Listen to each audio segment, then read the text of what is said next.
Hello' viewers, আজি আমি আলোচনা কৰিম স্বাধীনতাৰ পিছৰ পৰা বৰ্তমান সময়লৈকে অসমৰ সকলো মুখ্যমন্ত্ৰীৰ নাম আৰু তেওঁলোকৰ কাৰ্যকালৰ বিষয়ে।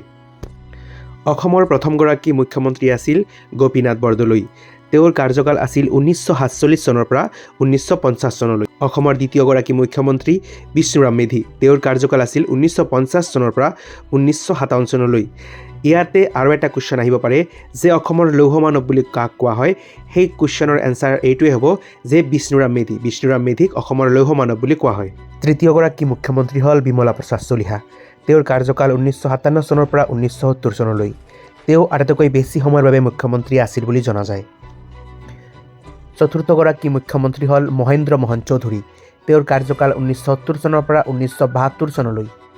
পঞ্চমগৰাকী মুখ্যমন্ত্ৰী হ'ল শৰৎ চন্দ্ৰ সিংহ। তেওঁৰ কাৰ্যকাল 1972 চনৰ পৰা 1978 চনলৈকে। ষষ্ঠগৰাকী মুখ্যমন্ত্ৰী হ'ল গোলাপ বৰবৰা। তেওঁৰ কাৰ্যকাল 1978 চনৰ পৰা 1979 চনলৈকে।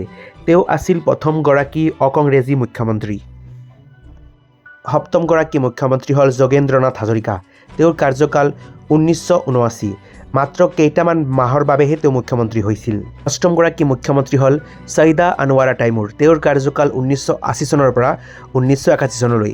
তেওঁ আছিল অসমৰ প্ৰথমগৰাকী মহিলা মুখ্যমন্ত্ৰী। নৱমগৰাকী মুখ্যমন্ত্ৰী হ'ল কেশৱ চন্দ্ৰ গগৈ। তেওঁৰ কাৰ্যকাল 1982 চন। তেওঁ মাত্ৰ 2 মাহৰ বাবেহে মুখ্যমন্ত্ৰী হিচাপে আছিল। দশমগৰাকী মুখ্যমন্ত্ৰী হ'ল হিতেশ্বৰ শইকীয়া।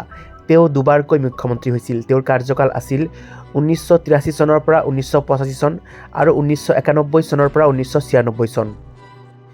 অসমৰ 11 নম্বৰ মুখ্যমন্ত্ৰী হ'ল প্ৰফুল্ল কুমাৰ মহন্ত। তেওঁ দুবাৰকৈ মুখ্যমন্ত্ৰী হৈছিল। তেওঁৰ কাৰ্যকাল 1985 চনৰ পৰা 1990 চন আৰু 1996 চনৰ পৰা 2001 চনলৈ। অসমৰ 12 নম্বৰ মুখ্যমন্ত্ৰী হ'ল তৰুণ গগৈ। তেওঁ 2001 চনৰ পৰা 2016 চনলৈ মুখ্যমন্ত্ৰী হিচাপে আছিল। তেওঁ একেৰাহে 15 বছৰ শাসন কৰিছিল। অসমৰ 13 নম্বৰ মুখ্যমন্ত্ৰী হ'ল সৰ্বানন্দ সোণোৱাল। তেওঁৰ কাৰ্যকাল 2016 চনৰ পৰা 2021 চনলৈ আছিল। আৰু 14 নম্বৰ মুখ্যমন্ত্ৰী হ'ল ডক্টৰ হিমন্ত বিশ্ব শৰ্মা, অৰ্থাৎ বৰ্তমানৰ মুখ্যমন্ত্ৰী। তেওঁ 2021 চনৰ পৰা বৰ্তমানলৈ মুখ্যমন্ত্ৰী হৈ আছে। যদি ভিডিঅ'টোৰ পৰা আপোনালোক অলপখিনি উপকৃত হৈছে তেনেহ'লে ভিডিঅ'টো বন্ধু বান্ধৱীৰ লগত শ্বেয়াৰ কৰিব আৰু মোৰ চেনেলটো ছাবস্ক্ৰাইব কৰি মোক ছাপোৰ্ট কৰিব। ধন্যবাদ।